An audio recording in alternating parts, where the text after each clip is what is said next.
your forecast first. Sponsored by Natex Heating, Cooling, and Plumbing. An intense line of storms that moved across central Illinois today, leaving a lot of damage, a lot of spots, trees, power lines down. The good news is now the severe weather threat has ended. We're done with that. Still, some cloud cover around, and the temperatures did come back up, bounced up a little bit with some humidity still in place. Still feels pretty muggy out there.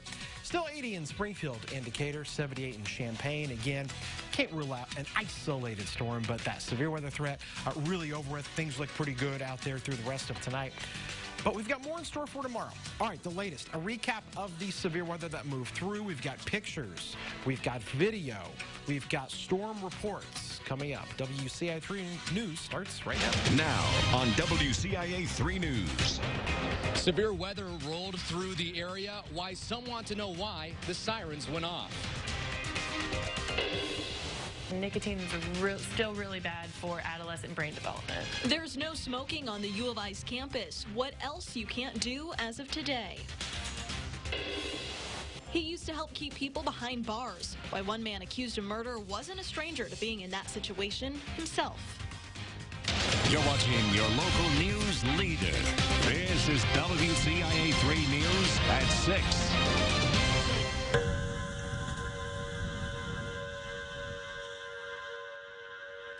That's the sound that lets you know it's time to take cover, but no tornadoes touched down today. Good evening, I'm Paul Cicchini. And I'm Jessica Coons. Jennifer is on assignment tonight. Strong storms swept across central Illinois today, causing damage from our western counties to the east and everywhere in between. We have team coverage tonight. WCIA 3's Andy Olson is live in Champaign. Chief Meteorologist Kevin Leidy is in the tracking center, and meteorologist Jack Gerfin is in our weather center. First to Andy, you've got some damage out there behind you. What are you seeing? Well, Jessica, we're standing on Kirby Avenue and right around Rosewood Drive. If you take a look behind me, you can see an entire large tree fell down because of the winds that happened this morning in the storm. Now, just a couple of miles from here, Champaign police officers spotted a funnel at Kirby and Staley. They called it into the EMA, and that's why the sirens went off. It's not known whether the officer is a train spotter or not, but EMA said the officer demanded they be put on. I talked with Champaign police. They say the officer recommended they use the sirens out of an abundance of public safety. The sirens caused the University of Illinois to falsely send out an alert that there was a tornado warning. It later came out that it was just a, quote, gust-nado. Those ones are weaker than the smallest tornado and can sometimes form on the leading edge of strong winds. Now, usually sirens only sound when the National Weather Service issues a tornado warning. However, officials can choose to sound the warning for particularly strong thunderstorms or a tornado report that hasn't reached the NSW yet. In Champaign, Andy Olson, WCIA 3, your local news leader. All right, Andy, thank you for that report. Now, you might remember back in May, tornado sirens did not go off in Champaign County, even though tornadoes did hit. At that time, the sheriff said the criteria to sound those sirens wasn't met. As for today's gust-nado, those can be found during severe thunderstorm conditions like we had.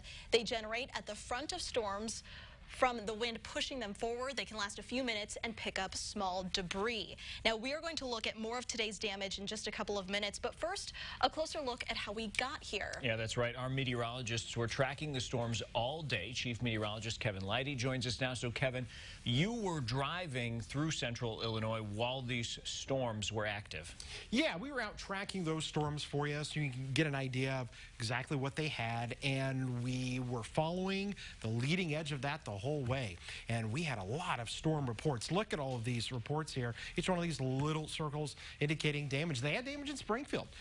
They had damage in portions of Macon County. You can see trees down there on the west side of Springfield. We had damage here in Champaign County. A semi was blown over into portions of Douglas County there as well, and especially into portions of Vermilion County, Oakwood there, and to Catlin where that Casey sign was blown down. But take a look at this. I shot this video. This was the leading edge of that shelf cloud. Just watch it. It's moving. Look at the kind of greenish tint to the sky, which indicate maybe some hail in there. But that leading edge is where you get these really strong gusts of wind that essentially can kick up dust, can make some people think they're seeing a tornado, which may not actually be the case, and it looks really scary. I mean, that's an ominous cloud. Many of us saw this across the area as it roared across. We got hundreds of pictures of this thing rolling through central Illinois, and Jack, our viewers did not disappoint. Right. They sent a lot in. They did, and a lot of them did send them in through the WCIA3 weather app. If you've got that, you can take a picture and send it directly to our email inboxes, so we've just got inundated with pictures, which is a good thing. And here are a few of them here. This is from Matt. He took this picture from Urbana, and you can see those scud clouds underneath the shelf cloud there, those ominous-looking clouds that Kevin was just talking about. We also have this one from Emily as well, from Cisco. You can see the nice striations there of the shelf cloud as it came through. More of the kind of a blunt-looking part of the shelf cloud there as it came into Monticello. And we've also been talking about a lot of damage as well. This was sent in from Mahomet, tree damage down there, some big trees that are down in this subdivision of Mahomet. And then we had also this great view here from elevated vantage point there from Carl Hospital. That was sent in there. But by far, I think the coolest picture that we've seen so far today will be from Monticello. This was sent in to us, no name, through the WCI3 weather app, but Old Glory there with the shelf cloud behind it. Very, very cool looking picture there. So a lot of pictures have been sent in to us. We're still kind of combing through them. And good news is the severe threat for today is done, but Kevin will talk about tomorrow's chances in a little bit. All right, Jack, thanks. Well, the storm left a mess in the village of Catlin. A lot of it was focused on one intersection. The Casey's sign was blown over on one side. Nearby, this bar sign was ripped off its mount. Next to that, crews had to repair a railroad stop arm that people next door told us was bent in unimaginable ways. A few blocks down was perhaps the most alarming sight. A large trampoline was wrapped around a telephone pole. People we spoke with said it was terrifying. I've never seen that in my entire life, but we pretty much ducked for cover in the back storage room and, you know, kind of held on for dear life. Some power lines were down, blocking the road, and at the fire department, shingles were ripped off the roof. As you heard, the storm caused damage in Champaign. Part of a Devonshire Drive near Mayfair was closed this afternoon for a tree that had fallen on the road. No one was hurt. The only damage was a broken fence that was hit by a falling branch. Champaign Public Works crews were on scene removing the tree as well as branches and other trees that had fallen in yards. And taking a look at some more of the damage in Champaign, more downed trees and debris near Devonshire. Tree on Kirby Avenue brought down power lines and blocked the eastbound lanes of traffic for a time. Neighbors we talked with were just relieved their houses didn't get hit. I'm pretty glad that we don't have to replace our roof or Some people did lose power this afternoon. Most of that is now turned back on. Students and staff at Champaign schools took cover during the severe weather today. They took a break from activities for about 30 minutes before getting the all clear. Also weather-related, Central High School dismissed early today because of heat. They'll let students go early tomorrow as well.